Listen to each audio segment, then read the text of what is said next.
Hello, everyone. Welcome to Commander's Pod. My name is Duncan. Thank you for joining our pod today. I'm joined by Sloan. Hello. And Jeff. What's up? And today we're going to talk about a few things. We're going to talk about things that don't do what you think it does. We're going to talk about power creep. Is it good? Is it bad? Are you indifferent to it? What is it? We're going to go through that. We're going to talk about underplayed cards, our favorite underplayed cards. Oliver, good old Oliver, asked that we cover this, and I was planning on doing it anyway. So I thought this would be a great time to do it. Yeah, shout out to Oliver. So we're going to start off with Tales from the Table. And this is kind of more of a parable or kind of a things to watch out for. A parable? Yes. Oh, wow. Will, okay. If you will. We're really going at it here. I had a game recently where there was a very definite threat at the table. It was not myself. Lies. Andrew, of Kill Andrew First, and this is why it is Kill Andrew First, because he is usually the threat. He's playing a life gain deck. He had already jumped out like to 60 life, and he had a ton of value out. Every time a creature was coming out, he was getting 2 counters on his commander and gaining 2 life, and bad things were going to happen. So his commander also, he could spend counters to kill things. So it was bad. So the table rightly, looked at him and said, that's the problem, and we started picking apart his board state. What Andrew tried to get people to realize, and nobody believes Andrew because Andrew says these things even when they're not true because he doesn't want to be the threat, is I was starting to build quite the value engine over on my side of the board. At first I played Teferi's Ageless Insight, so I'm drawing 2 cards every time I would normally draw 1. Right. Then the next thing I did was put down a Consecrated Sphinx. Yeah. And people knew these are problems, but I was not the threat.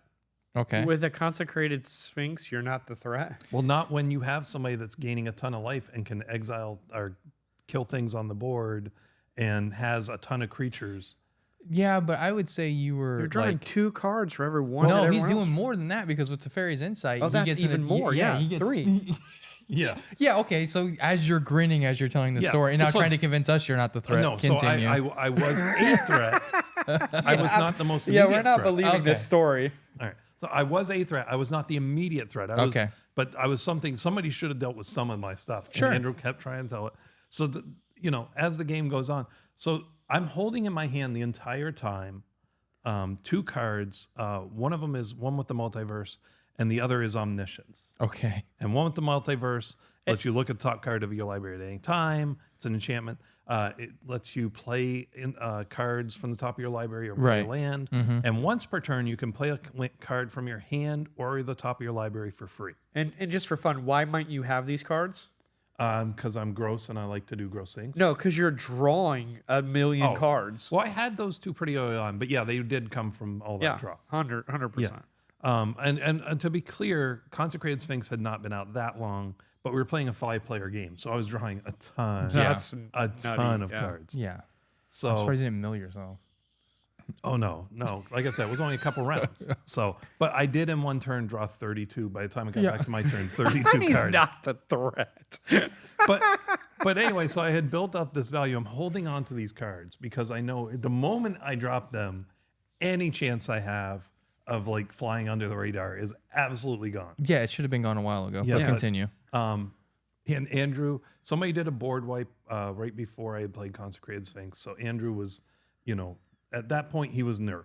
Right. At that point somebody should have, when I played the Consecrated, that's when they should have started listening to him. Right. But he kept gaining life and he kept doing things. And I think if he had stopped doing that, they might have listened to him. So the parable I'm trying to get about here is, if you want people to listen to you that you're not the threat, don't do threatening things. Like if you have to take a step back and be like, look, I could do this, I'm not going to, because you need to realize that this other person is a threat. Because I did end up playing those 2 cards, playing all my cards. At that point, all right, I have so many hold on. spells. Children, close your ears.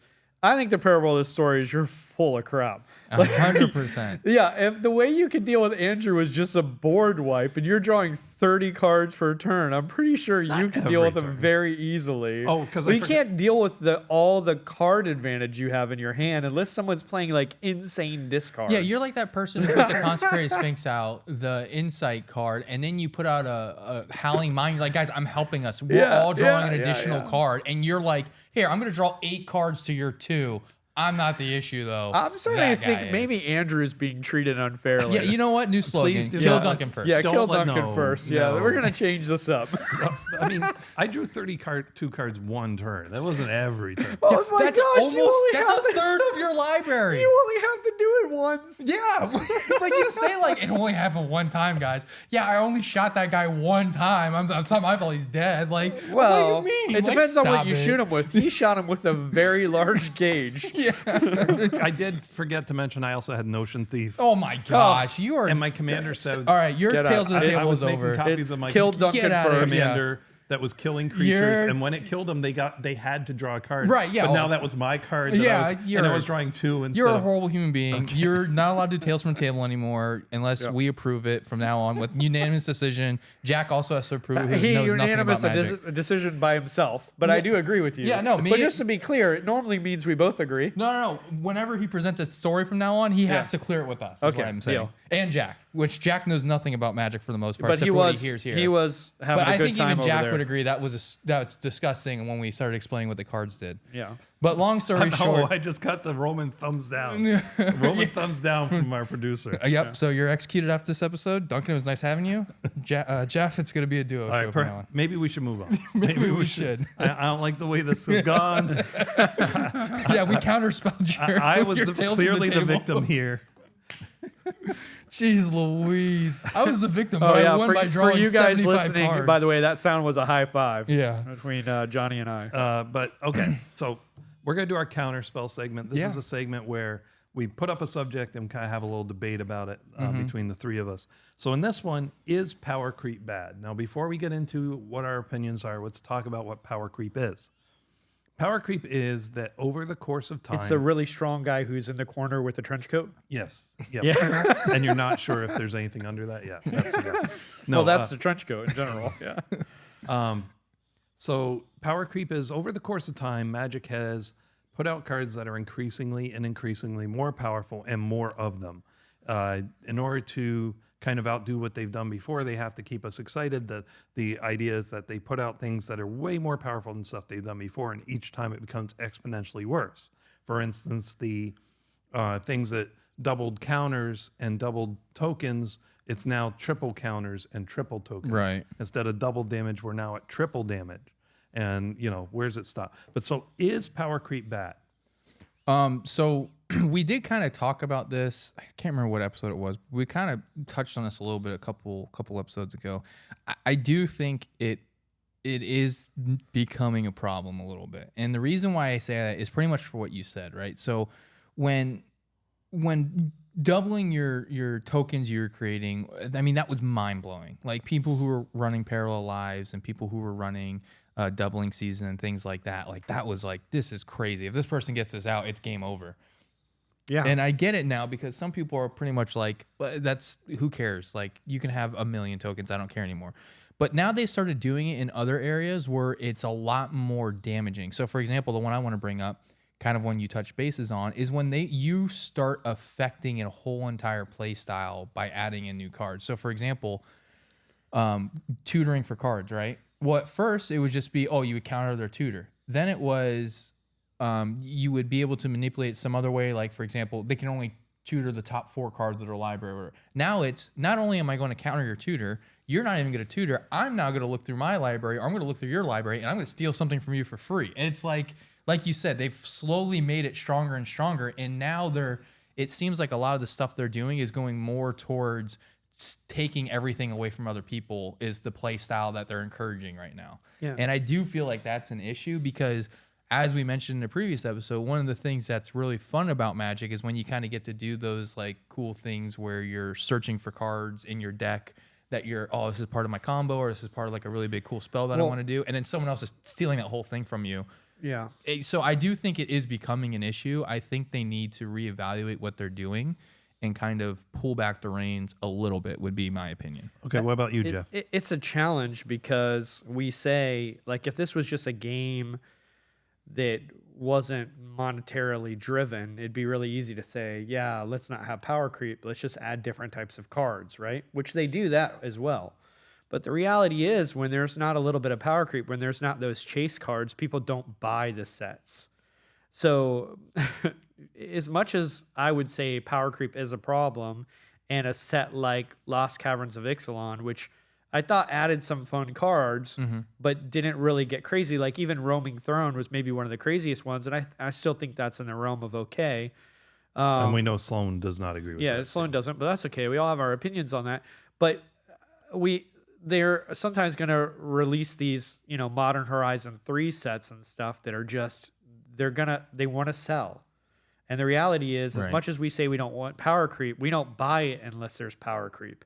So, like, who are we going to be mad at? We're going to be mad at, the game designer who's trying to make money, or at ourselves because we're not purchasing the ones that don't have power creep. So, I don't know how I feel about it. So I think, and then this is working out well. We haven't really talked about this beforehand where we stood. Sloan is definitely against the power creep. You're on the fence. I'm pro power creep. I love this. As I have already illustrated today, I like doing gross things. I like the higher power magic. other people. I like the higher power magic. I like these pushing the boundaries. Now, are there times they go too far? For sure. For sure. And I think like right now, like for instance, we're at like a tipping point on tokens.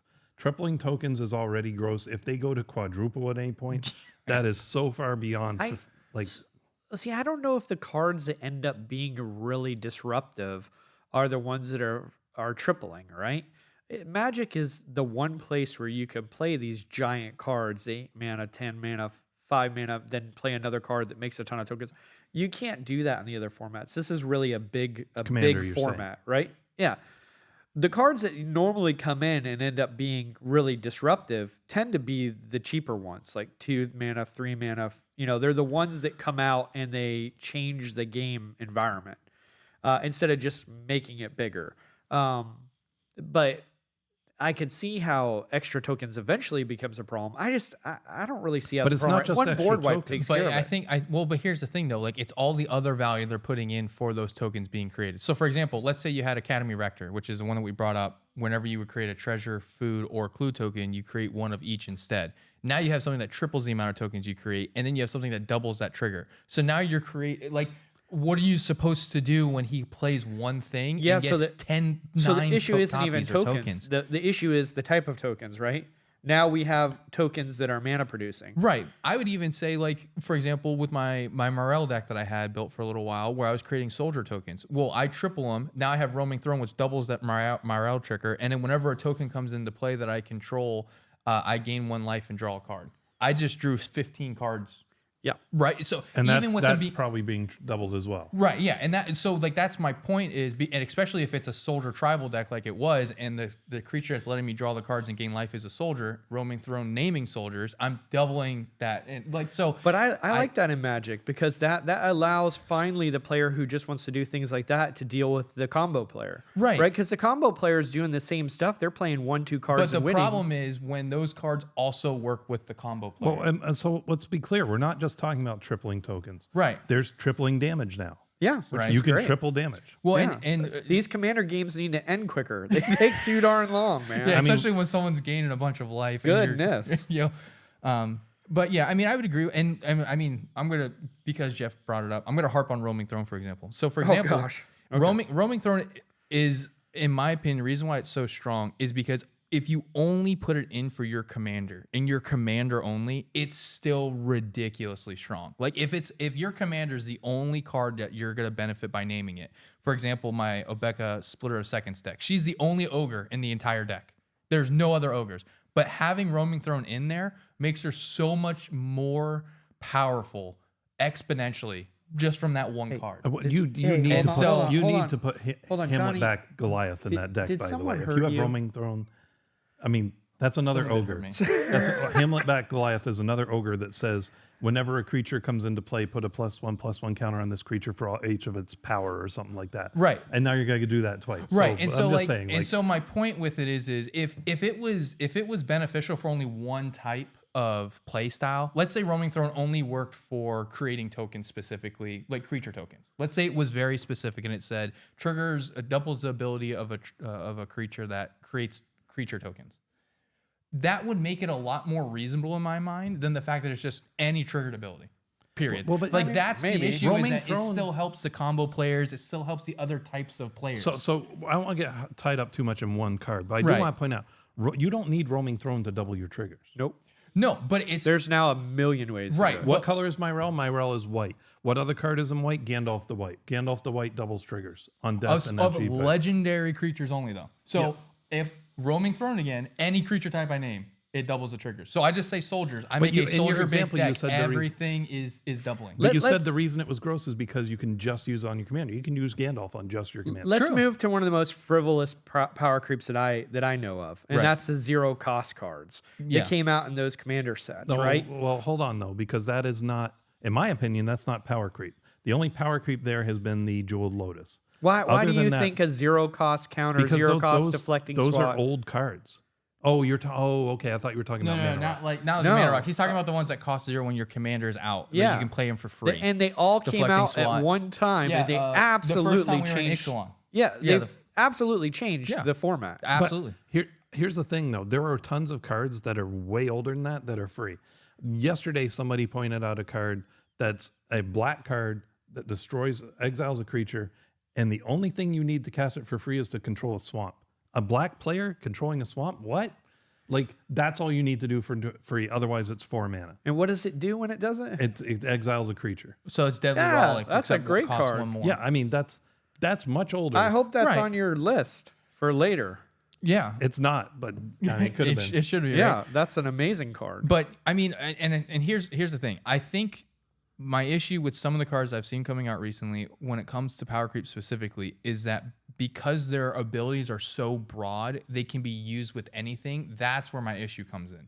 If these cards that were really strong coming out, they would lose some of their strength, but they would still be good for certain play styles. I think that is a little bit more controlled way to deal with drawing people in and getting them to get cards. When you can use cards in any style to just make your play style ridiculously stronger, that's where it's, for me, it's like, this is too much. Like, make it more specific. Like, and again, the reason why I go back to Roaming Throne is you brought up Gandalf to counter, right? Yeah, Roaming Throne's colorless. You can put it in any deck you want. That's why, Well, but again, I think that's there like are- the issue. I Because think there Gandalf, are- you have to be running white. But there are cards that do that in almost every color now. Like, I have a deck. Right, but you have to commit to having that color. Roaming Throne, you don't have to commit to having a color. It's Right. colorless. Well, it goes and in anything. That's where I would say power creep, if I thought it was to get out of hand, can get out of hand, Right. is the colorless. Right. Because now we have the One Ring. Now every deck can draw cards. And Right. the thing is, though, You know, Roaming Throne, I now you think- can double triggers. I think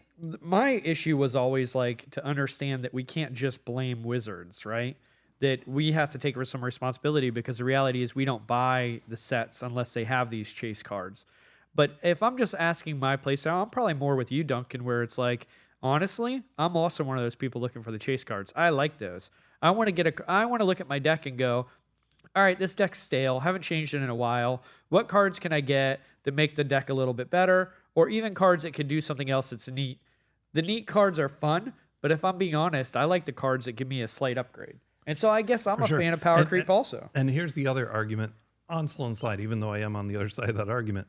It's because of these colorless ones. It's like, let's say you have a deck you haven't touched in like 3 years, right? Right. Right now, without even knowing what deck you're going to pick, I can tell you 2 cards that will make it better. Roaming Throne and the One Ring. Right. Yeah, exactly. And so that's kind of like, that's my point, is if you're going to power creep, if you do it the right way, if you do it for a color or a certain play style, I think that's where I'm okay with it. Because what you're doing is you're not just making it so if someone, for example, doesn't, like, again, buy a Roaming Throne, for example, it doesn't matter because it doesn't really go with their play style or won't work with them. But right now, Roaming Throne, like you just said, any deck you want, pick any deck, goes in there. I the get One it. Ring But- goes in there but let's because ask- they're just so good. But let's ask a question. You can't not afford Let's to ask have a them. question. So those both amazing cards. Duncan, how many of the decks that you own, what percentage are those 2 cards in? Oh, what percentage? This percentage is low, but only because I haven't touched many of my decks. Yeah, All right, that's not out of- fair. let's- He has let's like take- 97 decks. Let's So, but take out of the the 5 decks- main decks you play. How many decks are those cards in? Wait, let me guess. 5 for 5. 5 for 5. Yeah. Is it? Yeah. Okay. Well, this is where I would talk about, like, just make a choice to own the card. It's a great card. Put it in some decks. Don't put it in all your decks. like this is a commander format. A commander is casual that we're talking about. Yeah. If you put those very powerful optimal cards in every single deck, I would argue how casual is that? Well, no, But I will have say- other decks that don't, because I haven't touched them. When somebody has a deck that's less powerful, I pull out one of those decks. And I will say too, he does play with a lot higher tier casual groups probably than what we would consider a normal EDH level, commander level. Normal casual level, Yeah, like yeah. normal casual. Excuse me. So I will tell I will say Duncan's play group mainly consists of people who are always going to be playing those cards themselves. So for him, it does make sense to have that. But I mean, all the decks But that it I've wouldn't ever hurt built, if even everyone in that group just said, "There's some decks I'm not going to put it in." yeah, they're all degenerates, so they're not going to do that. So it's funny because Ouch. when we That's a hot did take. when we did the episode talking about when is your deck CEDH, right? Right. And we talked about like what point are you tipping it over, and I told Lizard every single category. Yes, the person's he name hits. is Lizard. Yeah. Yeah. We've talked about him before. Yeah. But every single category that we named, everything that we listed every single one of his decks. And Right. Just another quick Tales from the Table takes about 5 seconds so yesterday he was playing a deck that I hadn't seen before. I pull out a deck that I'm used to using against him, and he scooped after like turn 3. He goes, "Whoa." He goes, "I can't do the things you're doing." I'm like, "Wait, what?" And he had deliberately built, but there wasn't communication there, but he had deliberately built a deck. Right. He was trying not to do that, trying to be less powerful, have decks he could pull out and less. And I didn't know that's what he was playing. Right. And so you just pulled out your standard. And I'm in playing fact, with this was Lizard one of my deck. weaker decks in that level. And so I was like, "Oh, I'm sorry." So we all just scooped and started over. Okay. But so, yeah, power creep, I don't think it's bad. I think you need to self-regulate. Yeah, I think That's if the they key. if they do it correctly, it's great. It just like power creeping in pretty much most game styles from PC gaming to board games when they come out with expansions and stuff like that. If you do it right and you do it correctly, I definitely think it is something that's beneficial. But when you start doing just colorless so they can be thrown in everything and everything on them is beneficial for whatever you put them in, that's when to me it's like, well, if you don't have these cards, you're just going to start falling behind drastically. So Or just play more interaction. It's real easy to deal with Right. roaming through. Right, and that's the thing. I mean, just true. play responsibly. Is Right. all, I think it solves the problem. So that's why I don't think it's a problem. And that's why I still think like these type of cards just give advantage to players who just want to do fun stuff, because combo players, a lot of times the cards really are very hard to interact with. And these are very easy to interact with. You roaming throne, typically you're going to play it and have to go around the table once before you get maximum value, because it does cost 4 mana.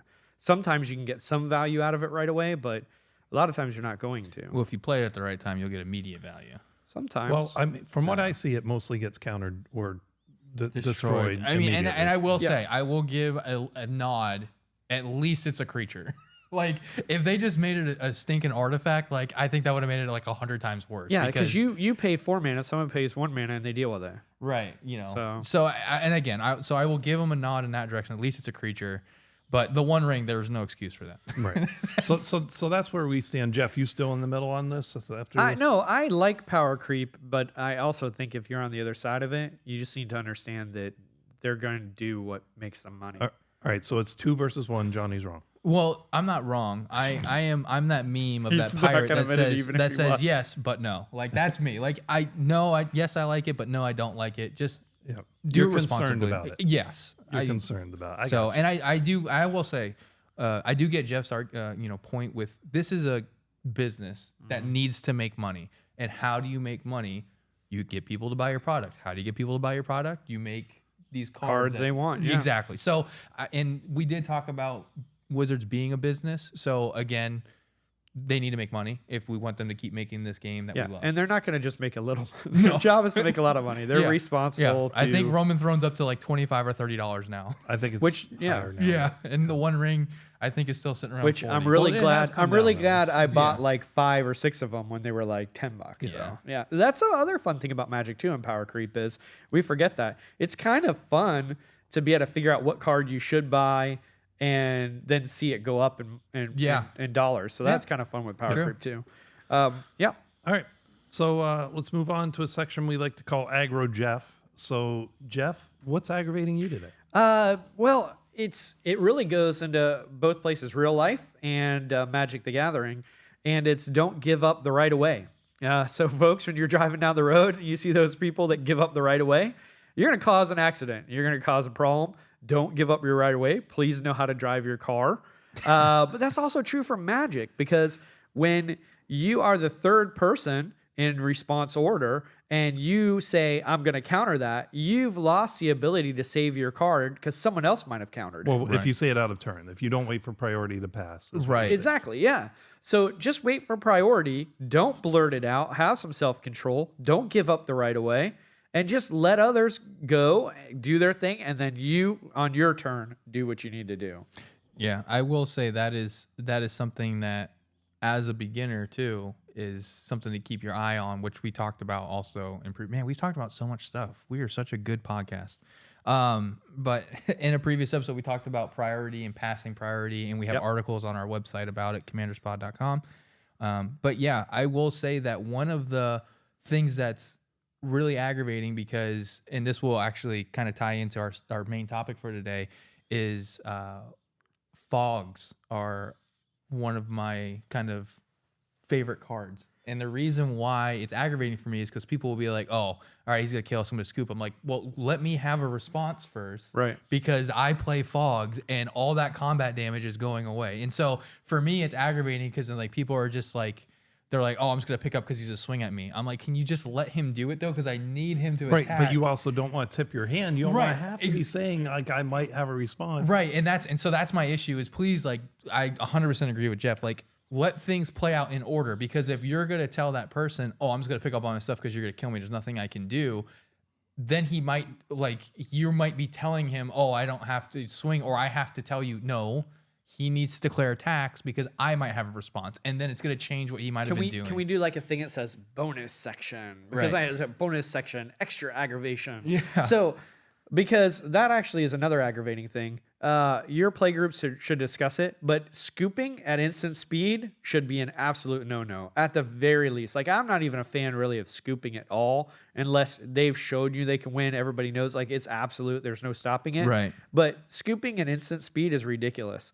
At worst, you should scoop at sorcery speed. Yeah. That way you're not interrupting the entire game, because that is very aggravating when someone does that, especially if they're trying to take value from you. So we have a player in my other play group that we'll call them Scoop, because that's for multiple reasons they will scoop. That is a great nickname. I messed up. I played this card wrong on my last turn. Now I've messed up. I'm going to scoop. Oh, you're swinging at me. I don't want to deal with it. I'm going to scoop. I don't want you to get those triggers from swinging at me, and this is the one that bothers me.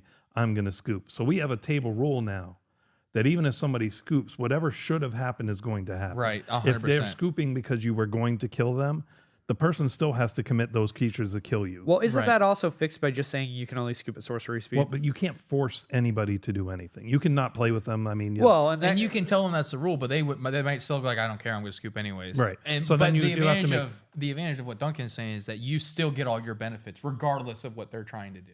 I mean, in the same fashion, though, someone at the table can say, I don't want you to get all your benefits. Well, You're not playing by they're the out. rules of the game. They're No, they could be someone who's not out. Oh. So no matter what you do, you still have to communicate. But yeah, They however should be you telling want to that do the it. person who's scooping at instant Yeah, speed. it is very aggravating, though. Yeah. Triple aggravation. And typically, the people doing it are doing it. They're not doing it for themselves. They're doing it to get you. Yeah. And to be clear, I agree with you on the real life side too. It's very dangerous if you come to a 4-way stop and you are supposed to be the person that's going first because you got there first. That's how the rules work. And you yield to the person across the way. You wave them forward. You have now confused everybody as to what's going on. That's right. And it's the same thing in Magic. And we don't advocate road rage, but you know, maybe there's times.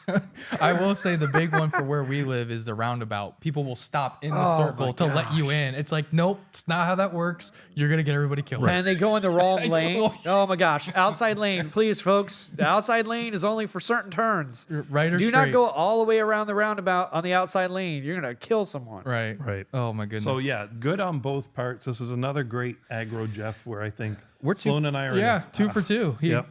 This is getting less fun when he says something silly and we get to counter it. Yeah. But we'll still allow it. So we're gonna move So on to generous now of you guys. that doesn't do what you think it does. Unbelievable. And we're going to talk about lifelink because this came up. We brought it up in one of our episodes. Right. And so I did the research to find out.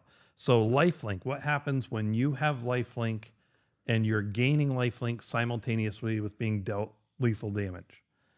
All right. I thought we originally said you still die. Yeah, and that is not correct. I was right. Oh my gosh. It happened once. Mark your calendars, folks. What do you mean? Always. So, yes. That's not what we meant. The lifelink That's is the opposite of what we meant. the lifelink is simultaneous to the damage. Right. So if you gain more life than you lost, you stay alive or equal to. That is pretty awesome, actually. Right, That's which is that's why pretty why cool. if you do certain links right, it's really funny because you're technically going to zero, but Or you're gaining- negative, yeah, yeah. or negative, but because you're gaining enough simultaneously. Well, okay, so we know I've established right that I like to go gross. Right, Okay, yeah. we've established that. So what I love is lifelink and spirit link, right? Like this could have been one of my most underplayed cards because if you want to do lifelink, Right. spirit link is not the same thing. Spirit link says whenever the creature deals damage, you gain that much life, but it is not lifelink. So you can actually have double lifelink with spirit. Right, that's like Oh, that's a good What point. is it? There's an enchantment that does the same thing where it says whenever a creature you control deals damage, you gain that much life. And it's an enchantment that does it's the same thing. It's the exact verbiage of lifelink, but it's not lifelink Right. technically. Well, spirit link is an aura. I don't know if it's the one you're talking about. No, the one I'm talking about, it's a white enchantment, and it's for all your creatures. Okay, but let me just point out, just bringing this kind of full circle. Yeah, yeah.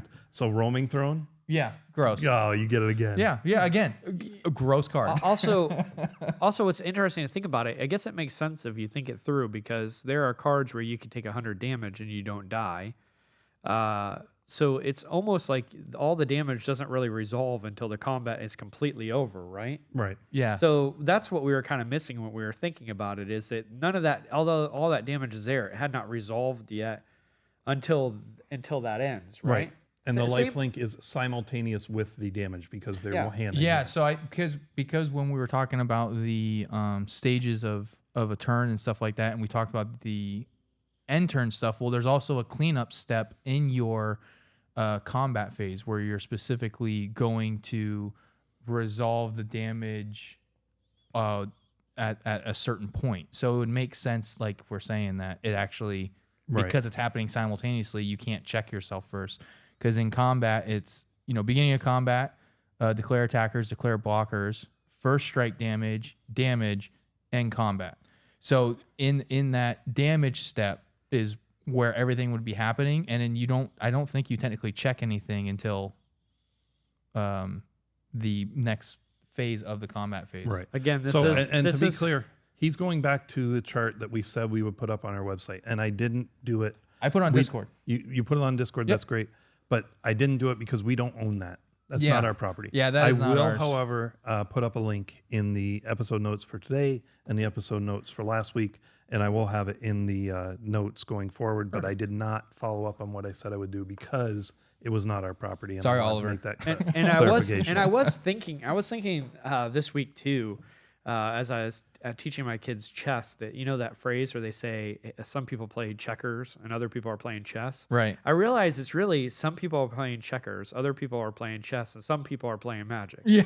Because the game is, I'm teaching my kids chess, and they're like, "This is easy," because I don't have to know Yeah. a bajillion things. Like I remember when I learned chess when I was a kid, I was like, "Oh man, it's hard to know what all these different pieces do." Right. And then you realize our kids are playing Magic, and they're having to know like a million things. Right. So Yeah. and just again talking about lifelink. So why I like power creep goes kind of. I just thought of an example of that. Right. They came out with in the Hobbit a Bilbo Baggins card that said if you have 111 life, basically you can win the game. Right. Right. So that can only happen because of the power creep. But that is such a cool and hard to pull off commander. Right. Right. Has anybody done it yet here? I'm not here. I have- No, I I built have a not deck. done it. Okay. But I have ideas. I have a deck built. It didn't quite work. I'm going to tweak it. It's been a little while since I went back to it, but I really want to. Maybe like, do that today because I think we're all going to try to go to the shop tonight. you have to be careful though, because he thinks he's just doing okay if he draws 30 cards. So who knows, that That's Bilbo true. He Baggins does deck think could be he's amazing. not the threat, and he's he's not an issue because he only drew 30 this cards. deck once doesn't already. work. I only drew 2 cards. Yeah, this deck's ridiculous. What? I only get to draw 15 cards in a turn? This is 50%, valuable. I'm Yeah. only gaining 50 This life. is why we need power creep. How did I not get to 111 in 3 turns? This is absurd. This deck Maybe sucks. that's Duncan's name, Power Creep. Power Creep. Oh, that's a I great think it works. nickname, Do you own a too. trench coat, by the way? No, I do not. I own a dress trench coat. That's like So- where Shane Gillis says, "No one's scared of me unless I'm alone in a parking lot in a trench coat." Wow. Just wow. But something else I wanted to bring up at this point. So while we're talking about things that we said and we're talking about how it works, and Yeah. in this case we got it wrong. The other thing that came up is when we were talking about Teferi's protection and about commander damage going through, right? Mm-hmm. And so Jeff asked, well, doesn't commander damage still kill? I think it was Jeff, might have been you. I think it was me. But regardless, so this came up, and I gave the answer. I was pretty confident in it. This came up again when I was talking during a game. Somebody played Teferi's protection. I was like, oh, we just did an episode and we talked about that. And then that player goes, yeah, but commander damage still goes through. And I said, no, it doesn't. He goes, yeah, it does. Look it up. I So thought even so. though, so you were both wrong. Oh, Okay, so but there are certain instances where it can. Okay. Okay. So just real quick, just because we were talking about things that we talked about before, I want to get this out of the way. The reason why it might work is if damage can't be prevented is played. Oh. If damage That's the red can't be enchantment, ley line prevented, of punishment. but your life total can't change, then commander damage damage still can happens. still kill you. Okay, so you presented it like we're both wrong. Do you mean you and I are both wrong? No, Okay, Teferi's I'm pretty sure protection- you're wrong in this case. No, because Teferi's protection, there's nothing in just playing Teferi's protection that says damage can't be prevented. If somebody though then responds to that and says damage can't be prevented, that's when this will kick in. You need an extra thing. So out you there. can still do commander damage. You just need an extra thing to do it. Yes. Okay. So if you were trying to kill somebody with commander damage, Yeah. they play Teferi's protection. Ley line of You punishment. play damage can't be prevented. Right. Ley line of punishment would be that because I believe ley line of punishment is damage can't be prevented and players can't gain life. Right. So right there, Yep, that would that'd mean do it. their life total won't change because of Teferi's protection. However, they The will damage still is take. still And being. I have it's still being I have a dealt. lot of Teferi protection in my decks because that's like one of my pet cards. I should be able to pull that off at some point. I need to put that card. Yeah, in there. no, that's a real Yeah. good way. Yep, and so that works with him. Actually, it too. won't matter if I have it in my deck though. I have Yeah, to play you- someone who else who has it. So, Right. so anyway, but Yeah. it works with infect too. Yeah. So if somebody deals Okay. you lethal infect, but damage can't be prevented, but you Teferi's protection, you will still die. So just to clear that up and how that there is a situation in what you said is correct, but it's not biased. All the So time, I'm right, hearing yeah. I'm right. Yeah, Yeah. I gotcha. Duncan's wrong. Duncan, just admit you're wrong. Yeah. Okay. We all do it all the time. We all make mistakes. We do. Except for you, Johnny. There you go. You just said we're all wrong, so you just admitted you. Yeah. make So mistakes. therefore, you are wrong, and I've therefore never said you- I don't make You mistakes. just said a paradox. So anyway, so let's move on to today's topic. It's our favorite underplayed cards. And like I Yes. said, Oliver asked for this. It's something I wanted to do anyway. So we each have these cards that we play that not many people play. They're our pet cards, and we love them. So we're going to share some of those with you. We have far too many to go over all of them, so maybe it's something we come back and do at round 2 sometime. Yeah. I mean, I dipped my toe and I picked one card from each color and then I picked one multicolor. Which is so So he Sloan. dipped his toe in colors. That's just Yeah. called painting All your five nails. all five of my little piggies. But like when we were talking about favorite colors, right? He was like kind of all of them, right? That was one of It's his so answers. hard. I can't. I'm Right. such a balanced But player. I like that because unfortunately I'm a very blue player. Yep. I am a very blue player with a splash of black and maybe sometimes red. So I did throw one non-blue card in here, Yeah. but most of my cards are blue. Yeah. When I did this, I realized that I'm probably more of a green player. Oh, you're definitely a green Yeah. player. Yeah. Yeah, for sure. But so my first card that I chose is Suspend. And Suspend is a single blue mana. It's an instant. It says exile target creature and put 2 time counters on it. If it doesn't have Suspend, it gains Suspend. So for blue, they don't have a ton of removal. They have a few. They have Rapid Hybridization. There's another one I thought Pongify. about doing. Pongify, that's in our blue. removal. But that one, they still get something, right? Right. They You get can create a 3/3. token for 'em. So, but Suspend doesn't deal with it forever. There are ways to make sure it doesn't go off, but it doesn't deal with it forever. Right.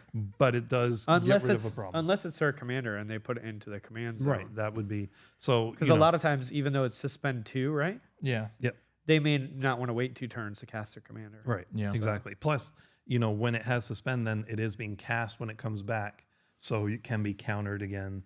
Gets around indestructible. Right.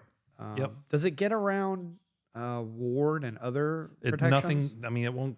Single target will never get around ward. You can certainly pay the ward. cost. Yeah, you can pay the cost. It doesn't get around hexproof because again, you have to target a creature. It says so. Anything that deters targeting, shroud, hexproof. Right. It's still you still have protection. But it does get around indestructible. I think the cool part about it is that it's a single blue.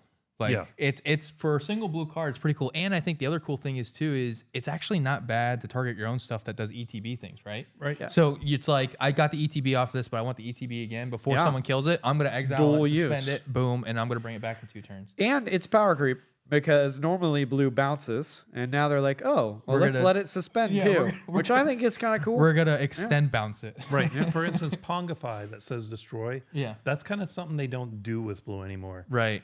In a future episode, we're going to be talking about power colors and what their lanes are and what they do.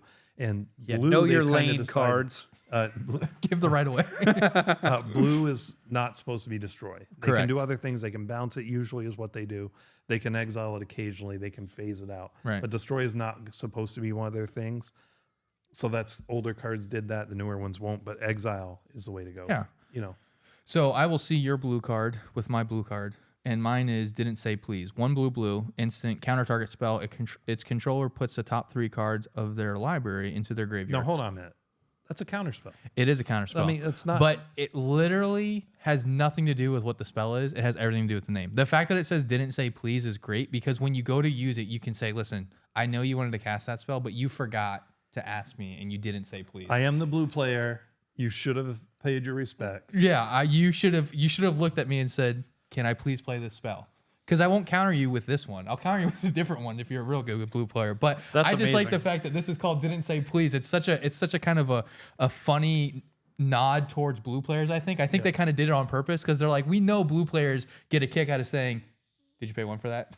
Yeah. So So why would they not get a kick out of saying, hey, you didn't say please? And well, then they cast what's the card. amazing is if I say please, because sometimes I do. Duncan plays it so much. I say, may I? Yeah. And then he really shouldn't be able to cast that because Yeah. I did say please. But then So he just uses a different one. there's an uncard you would love, and Yeah. it's either an artifact or enchantment blue, and it says something like "didn't say please." It's like you didn't ask. Yeah, or if the something. player doesn't ask you before they cast a spell, counter it. I've seen that Yes. on card before. Yeah. It's pretty And fun. then if they do ask you, you can sacrifice it. So if it's like no, you really can't. No, Even, yeah. even if you said please, yeah. Yeah. So that's great. But I like that because I think it's kind of I think Wizards every once in a while they do a really cool thing where they kind of give a nod to people or certain play styles or something. And I think this is a nod towards blue players. Like we know you're the control player. Like we know that you control everything. Here's a little 100%. nod to you. So I have 2 cards that are similar. Yumizawa's Jitte, legendary artifact, costs 2 mana. Whenever a equipped creature deals combat damage, put 2 charge counters on Yumizawa's Jitte. That's a hard one to say. Remove a charge counter from it. Choose 1. Equipped creature gets +2/+2 until end of turn. Target creature gets -1/-1 until end of turn, or you gain 2 life. Its equip cost is 2. The other one that is, I'm going to say, is in a similar vein, and I'll explain why in a second, is the card Crystal Shard. So that's a 3 mana cost artifact, colorless. You pay 3, tap it, or pay 1 blue. Return target creature to its owner's hand unless its controller pays 1. So with both of these cards, this is repeatable removal. yeah. And that's actually very powerful in Commander, especially casual. Now, I know they can pay 1, but there's a lot of times that Commander players tap out all the time. Or they want to save their mana up for a counter spell or Yeah. something. Yeah, and need you it for know something that. else. And so this is a way you could sort of deal with something. And both of these become repeatable. On the Jitte, though, it becomes even more fun if you proliferate, by the way. Right. Because then you just get to remove almost everything, which is amazing. Right. But I those like are how 2 he cards that snuck I in really 2 love. cards in that one card. We told him to limit it to 4. Well, and he's well- like, well, what if I do these 2? Oh, wait till the next one where it's like 4 cards. We'll do NFL draft style, so we'll go back this way, so that way you get to do 2. All right. But those are pretty cool. He does have Jitte in his Atraxa deck, and I think he has the Shard one in his Atraxa deck. I think he actually. I has have both of them. Shard in my Uro deck. Euro Because That's I right. can actually, the other thing about Shard card is it can do the other thing too. It can bounce something back to your hand. target your own which stuff. is really a huge plus, because if someone's going to destroy it and you can just pop it back to your hand, it's really good. And with Uro, you don't want it to go to the graveyard. You want to keep casting it to draw your card and gain your life and put a land in. Yeah. So you can just keep doing it. Yeah, So for it's, sure. it's quite powerful. So next up, I'm going to pick a white card, Champion of the Parish. Single white to play him, human soldier. Whenever another human enters the battlefield under your control, put a 1/1 counter on Champion of the Parish. He's a 1/1. I've always liked this card. I don't know why. I always just thought it was kind of cool. Like, You've played it since the very beginning. I have, like, almost even when I was only playing Modern and Standard, and this deck, this card came out, I started playing this card. I just think it's cool. I like the kind of human tribal thing. It's similar to my whole plea for them to make like an actual good soldier deck. Now, granted, they made a lot of human tribal commanders more recently. So many now. Yeah, there's a lot now. So this is a lot easier to be played, but for a while it was really hard because humans were so basic and they did nothing. Like, they were just trash. And even if you had a good commander for it, it didn't really work out. But this is one of the cards I've always played. I love it. I think it's a cool little card. For a single white mana, it's pretty good. Yeah, and it grows itself just by you playing humans, which, again, if you go with that human style deck, tribal. Or changeling. Yeah, or changelings or whatever. Roaming Throne. Yeah, again, Roaming Throne. You say humans, and this gets 2 counters now. So I think it's a cool little card. It's one of my favorites. That's pretty good. Pretty good. So for my next one, I'm going to do Unsubstantiate. We've talked about this one a little. We'll go into a little bit more detail. When we talked about my Can't Be Countered deck, this is one of the cards that I have in there because I can't cast counter spells. It is 1 and a blue. It's an instant. Return target spell or creature to its owner's hand. Somebody tries to cast a spell, you bounce it back to their hand. They got a creature, it's a problem, you bounce it back to their hand. For the low cost of 2 mana. Right. It's a pretty good card. Yeah, and again, 1 and a blue. And something funny, you can do it to your own stuff. So let's say, for example, someone's trying to counter your spell and you don't want them to counter your spell. I'm going to bounce my own spell back to my hand so you don't counter it. And now it's back on my hand and I'm going to try to cast it again. The one thing you do need to do with this card is this card becomes more powerful the better you understand the game. Right, 100%. Because you want to cast this on the right thing. If someone's doing 6 things on their turn, which happens a lot in casual commander, you want to make sure you do this to the right thing. Otherwise, they can keep going. So let's say they have 12, 15. There's times people have 20 mana. If you do this at the wrong time, all you're doing is letting them cast it again. Right. So you have to be patient, understand the game, target the right thing in the right order. And it's a really good card. It's a level up card. Yeah, you get good at using this card. It'll benefit. Yeah, and you. I've had times where you bounce something back to their hand, not because you think it's going to stop that thing, but because you know they needed all their mana, right? Yeah, Okay. they counter all their mana out, and you Just sending slows it them back. down a turn. It slows makes them it down. so it's like, even great, if now I that's have all to it figure does, out. this is a great card. Yep. Yeah, so Yep. definitely a cool one. So Vampire Nighthawk is my next one. 1 black. Well, hold on. I get to go. Oh, that's right. You get to do 2. I'm sorry. that was you your didn't, rule. you Follow didn't hear the that rule. rules. I do what I want. So my next one is Zoyawa's Justice, and it's 1 and a red. So here's my 1 non-blue card, just so I can say I did it. Yep. But this is a good card I like. It's an instant. The owner of target artifact or creature with mana value 1 or greater shuffles it into their library. Then that player discovers X, where X is mana value. And remember, discover his exile cards from the top of your library until you exile a non-land card that with mana value equal to with it mana value or less, and then you get to cast it for free Or put it into your hand. or put it into your hand. A little different than Cascade. Right. So this is a really low cost removal. Mm-hmm. Every time I play this, if somebody hasn't seen it before, like, wait, what is that? Yeah, and this is from Cavern of Ixalan's, I think, too. Lost Caverns of Ixalan, right? Because Discover is when Lost Cavern of Ixalan's that came out. Right. That And it's an uncommon. It's not that rare. You know, it's not rare. I think they're pennies. You know, this card is super cheap. And it's just a great removal spell. It's super cheap. It's low to the ground. It's easy to find, and it's cheap in the real life. It just checks all my boxes. Yeah. I think I'd use this more. I mean, you can use it as a removal card, especially if it's low mana value. But man, this is fun to use if you have big mana stuff out there. Right. Like, I mean, I would say, holy too, cow. Duncan, I think, kind of has a theme right now because all of his cards so far are even good to use on yourself. Yeah. Like, That's they're dual value for my sure. cards that I like using are utility cards. They don't just do one thing. Classic blue player. Classic. Yeah, I mean, that's a cool. Classic never blue s- player picking a red card. Well, it's a utility card though. This card might as well be blue. He's got you there. He's got you He there. even said this is only one non-blue card he picked. But so I it don't want to is hear it. not blue. But it literally isn't blue. It should be though, and we all know okay, it. that's fair. Yeah, I mean that's a good one. I mean, and that just came out recently. That set, I think Yeah. this year, right? It was I've the end of last year. end of last year. Never even seen that card. Yeah, no, nobody has. Every time I play it, they're like, "Wait, what?" People on these new sets, they tend to like go through, get their rares. Yeah, their mythics and their that's all they're rares, worried and they about. don't care about anything And else. I love finding those uncommons and commons that are just killer. Absolutely. Yeah. So my next one that I leaked already. Sorry. Vampire Nighthawk, 1 black, creature, vampire, shaman, flying, death touch, lifelink, 2/3. Literally love this card for 2 reasons. One, I think the art is pretty dope. It's just like this vampire sitting on like an edge, like Batman in the middle of the night. So pretty sick art. I've always liked it. And then 2, for 3 mana, you get a 2/3 flyer with death touch and lifelink. Like there's so much value there. It's ridiculous. I mean, you know why that came about? Power creep. Well, I'm gonna smack you. that card doesn't draw cards. No, it doesn't draw cards, so Duncan doesn't know it exists. I don't want it. But Doesn't draw I cards. think it's a cool little card. I I'm like in the same camp as you, Duncan, to be honest. Yeah. But the other reason why I like it too is one of the alternate arts that I've seen people do to it with, painting it on themselves or whatever is Batman sitting on the edge. I'm like, that's pretty sick. Like just having, it's a perfect. That is like, cool. it's like a Secret per- lair. Maybe I So don't you know. could do it. So DC I Secret just Lair? want to point out, right? Yeah. You and I, this is why we make such a good trio.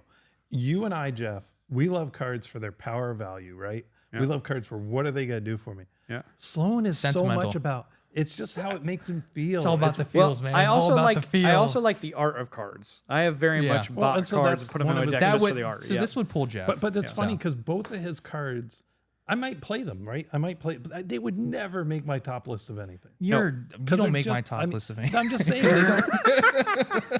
Wow.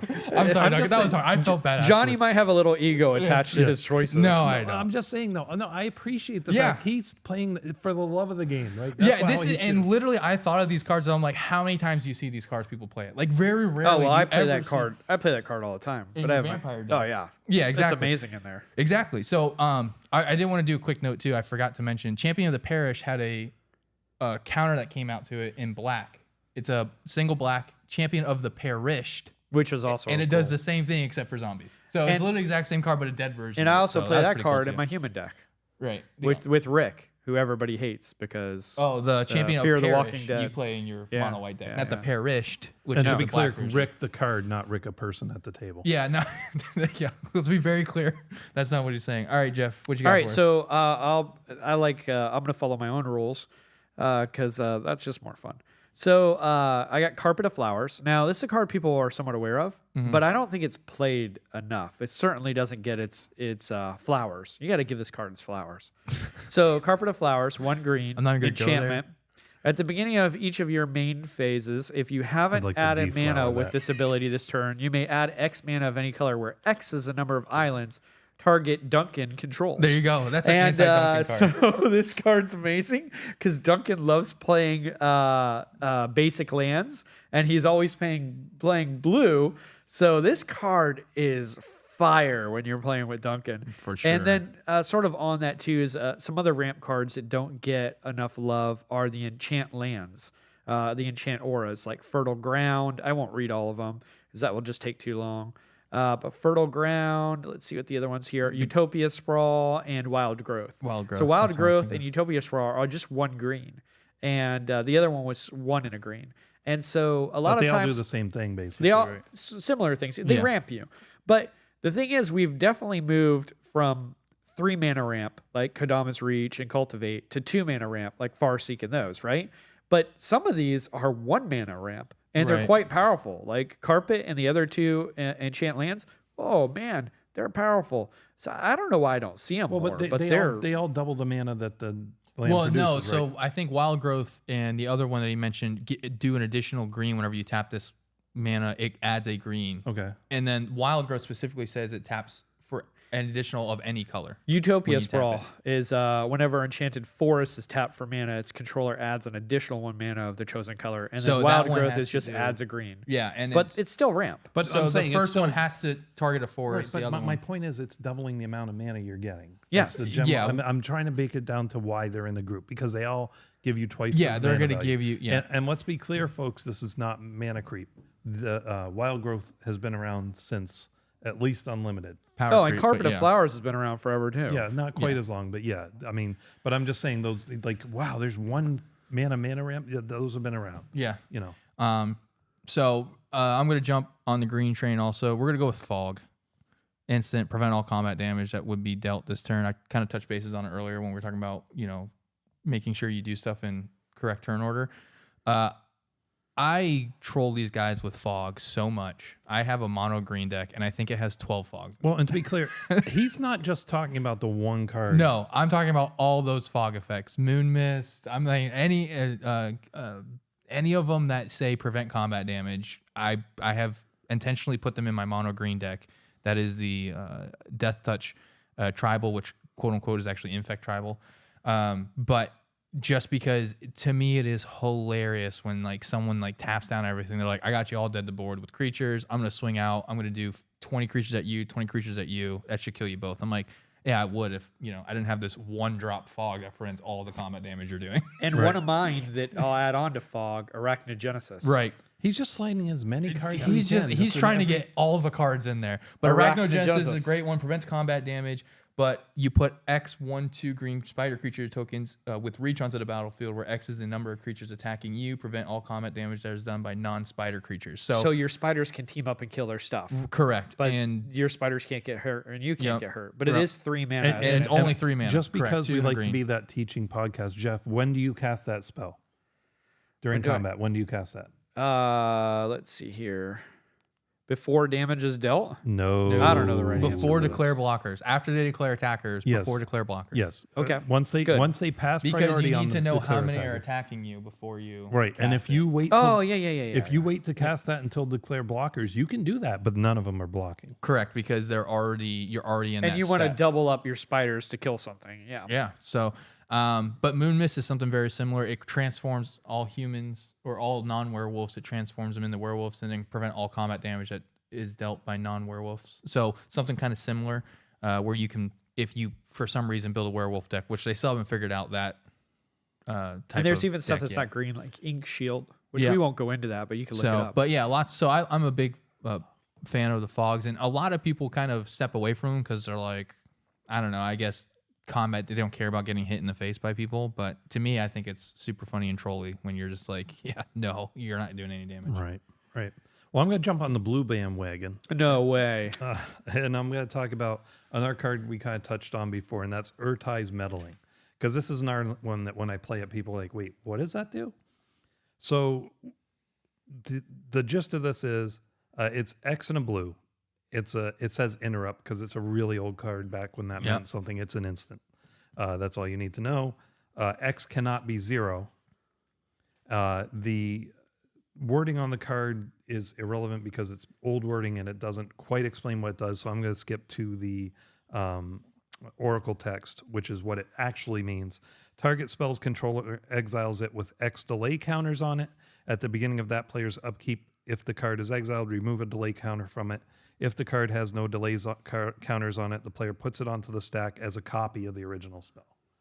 Okay? So you actually counter this without countering it, right? When you use it. It's another one of those ones, to get around can't be countered. But why is this just to get around can't be countered? That sound like Yeah, because Well, it's this gonna, doesn't seem like a very good card. It's a fantastic card. It gets around can't be countered. The other thing is, somebody plays a counter spell on you. You use us on their counter spell. Good. You can have it on your upkeep. How good's a counter spell on your upkeep? yeah, which useless. typically would cost you what, at least 3? Yeah, all you have to No, do is just one in a 2. blue. Yeah, Just it's one in a blue because all it cares about. Oh, is, you'll just put it on for 1 turn Yeah. later. Okay. Right. So it's just a 2-mana counterspell on that, but it also gets But around the other can't be thing is, countered. Okay. if you're playing something of your own, again, talking about utility, right? Right. You're playing something of your own. Somebody else plays Flusterstorm. Well, I can't deal with 2 Flusterstorms, right? Yeah. Because I can counter one. I can't counter them both. So instead, play Urtai's Meddling, suspend your thing for 1 turn, try again next time. Yeah. Yeah, it does have this is a very limited scope because like if you're not playing a blue player and you're playing a green player, yeah, you can suspend their thing for 1 turn. It's still But coming you down. can technically next turn. suspend it for 40 turns. Yeah. Yeah, but you have to have 40 mana. It's I a mean, blue I'm just player. saying. They have 600 cards in their hand somehow in a 100 card Right. And I format. tend to play a lot of lower the cost of spells. Maybe I have, even if I have just like Baral, Chief of Compliance, and I have all your instants and sorceries or 1 less, it's now 1 And what's blue. the Jet? I will say- Jet Medallion is the black one. It's What's the blue Sapphire one? Medallion. Sapphire I Medallion. will say I would have mad respect for seeing this. I play it all the time, and it's But- always to great effect. The other thing, somebody's Teferi's Protection. No. Your stuff doesn't phase out now. It phases out on your upkeep. Yeah, it phases out your upkeep. So then, So now you got nothing to do. Yeah. You got no mana. Have fun. I think you could still, because your lands are gone. Yeah, so, this is better yeah. than a counter with something with like Teferi's Protection. yeah. For Teferi's Protection, it's fun, And but again, it is it's a good It's way a niche to, card. Yeah. I'm just saying it has a lot of uses. Yeah, and it's I a good way find to so many- potentially save your own stuff that's on the stack. Yeah. Too, like you said, like you're gonna try to counter my thing, or you're gonna try to do something to my thing while I'm casting it. I'm actually gonna send it to suspend for 1 turn, and I'm gonna have it come out on my. Yeah. Someone tries to counter your commander, Jintaxis that costs 10 mana. Okay, I'm just gonna pay 1 on a blue, and I'm just gonna suspend him for 1 turn. He's gonna come out next turn. I would Figure out what you're rather gonna do. just pay 1 in a blue though, or 2 blue, and just have them just cost more. So So this can effectively counter things. yeah, Because now when it comes out again, you get another chance to get counter rid of it. yeah, because I it's being think cast in again. your play style, this is amazing, and also in the meta you play in, this is amazing. Yeah. So again, another card you don't see a lot. I've never seen that card before. So kudos. I've never seen that card before either. So I'll do my last 2 because I'm kind of glad I haven't seen it because it would probably be played by Duncan against me. Yep. Just Duncan, show it to him the next time we play, which I think might be tonight. So while we're playing, so I'm gonna do my last 2 real quick because I think Duncan's done with all of his, and Jeff has like 70 more. So I don't know how long we're He gonna gets let him one go. more He after gets one yours. more. Okay. We'll be here like another hour. It's all right. I got Lightning Bolt, mono red, deals 3 damage. Now I know this is popular in other formats, but in Commander this is not popular. However, it is one of the most trolly things in the world. When you look at somebody with 1 red mana up and you're like, how much life you got? And they say 3. And you're like, and you just smile with the stupidest grin on your face because you got Lightning Bolt in That's your hand. how we always envision your smile.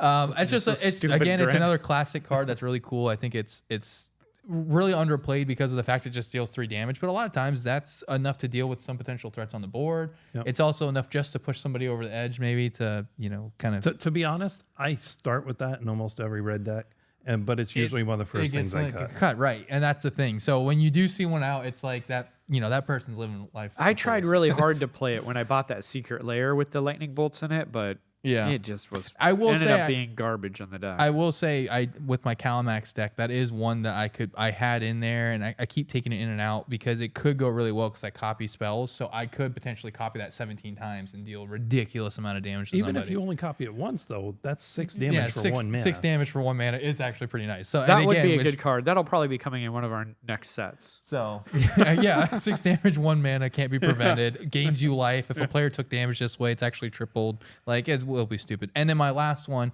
which is my multicolor one, is Render Silent, white, blue, blue, instant counter target spell.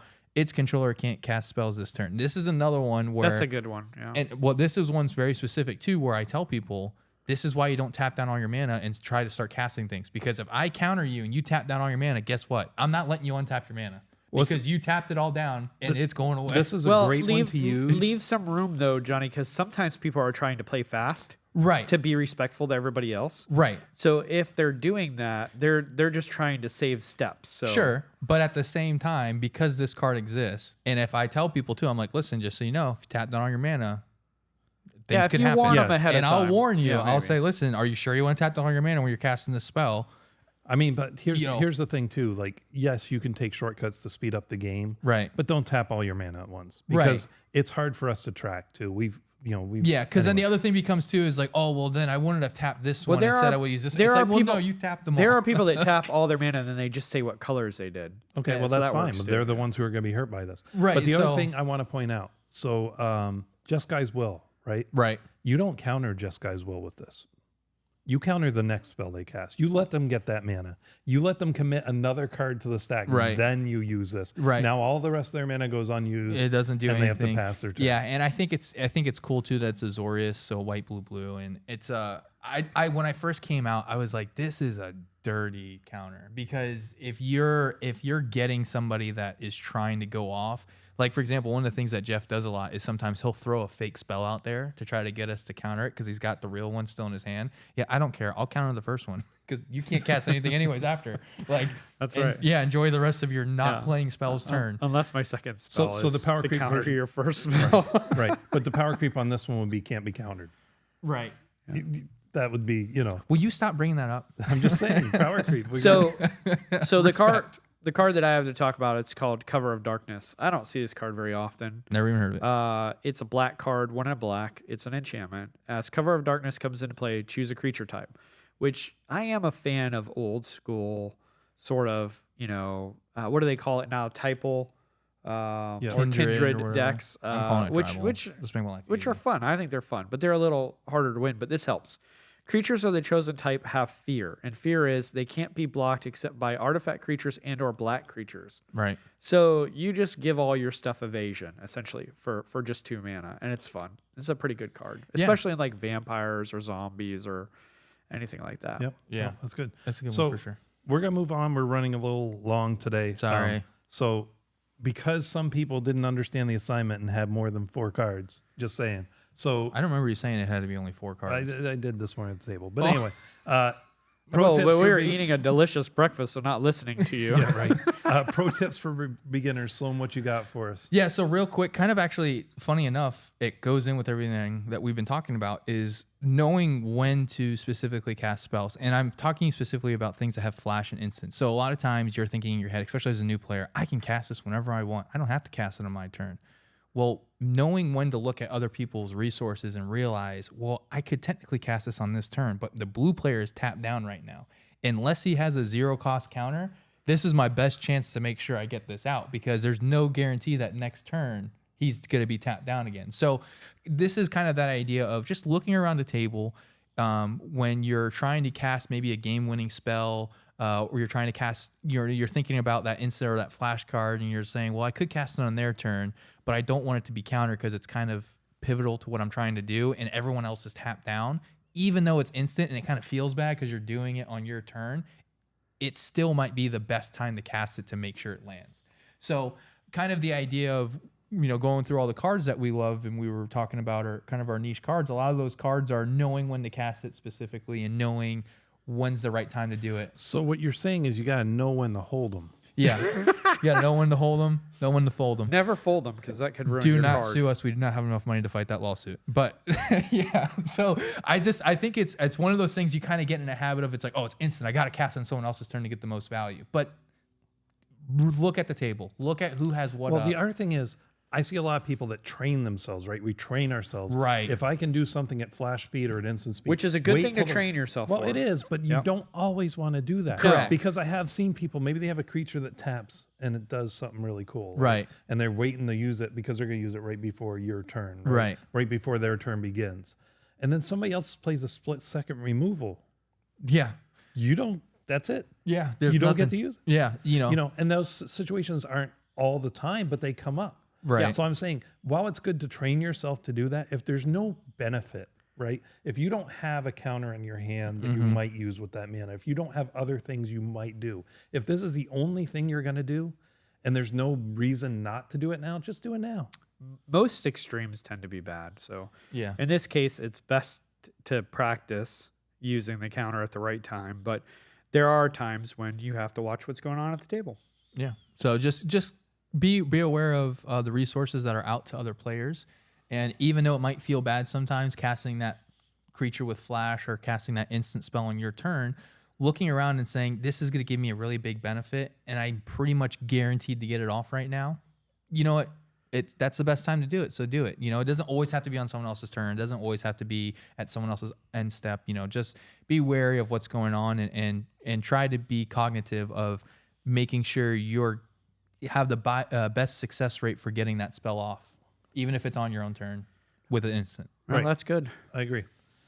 So that's gonna just about do it for us for this episode. I want to thank Jack May at Info Pilgrims for editing and producing. Thank you guys for listening. And remember, everyone, Kill Duncan first. Kill Duncan Andrew first. No, Duncan. Thanks, guys. See ya. See ya.